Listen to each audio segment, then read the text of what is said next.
isang ito, para to sa siyensya. Ito namang isa, para sa matematika.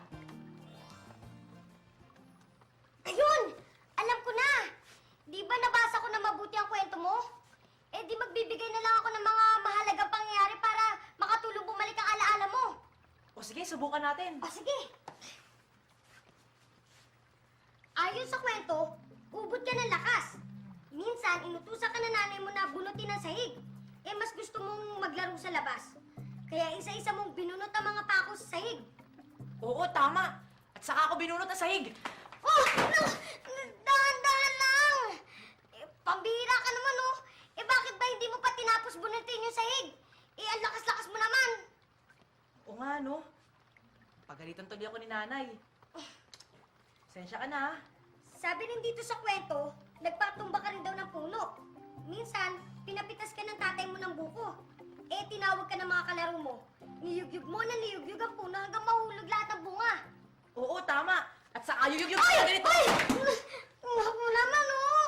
Eh, huwag ka naman padalos-dalos! Sensya ka na, Jomel, ha? Ikaw naman, oh! Jomel!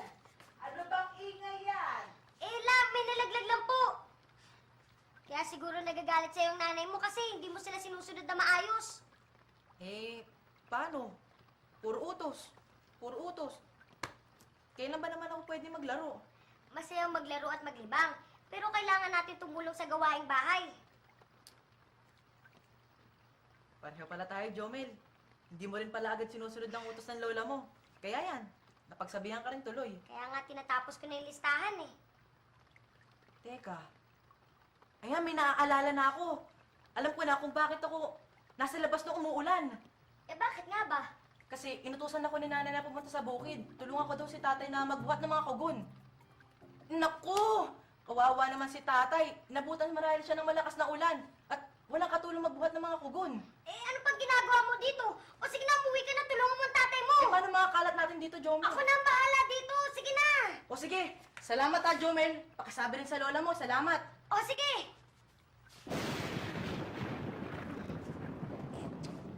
Oh, paano to? Ang daming kalat. Saan ba ako magsisimula? Baho talaga, oh.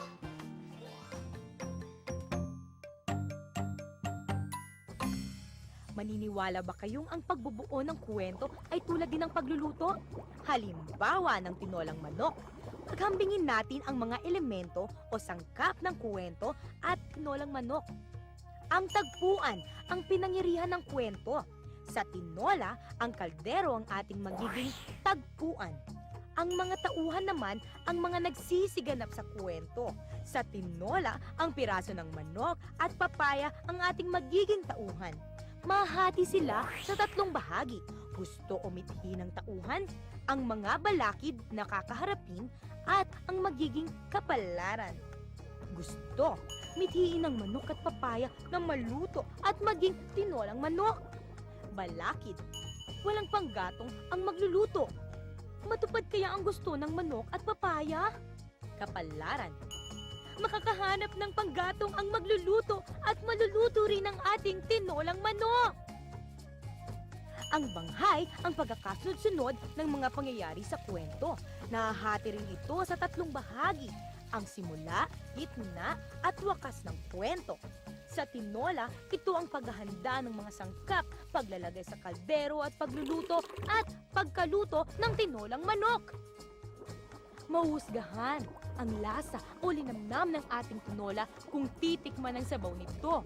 Sa ating kwento, ang sabaw ang tema o paksa nito.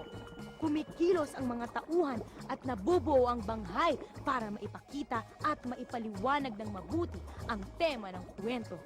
Kailangang paghalu-haluin ang mga nasabing sangkap para maluto ang tinolang manok. Ganon din sa pagbubuo ng kwento, di ba? At syempre, kailangan ng apoy para maluto ang ating tinola. Sa ating kwento, ganun din. Ang apoy na magluluto nito ay ang imahinasyon ng manunulat.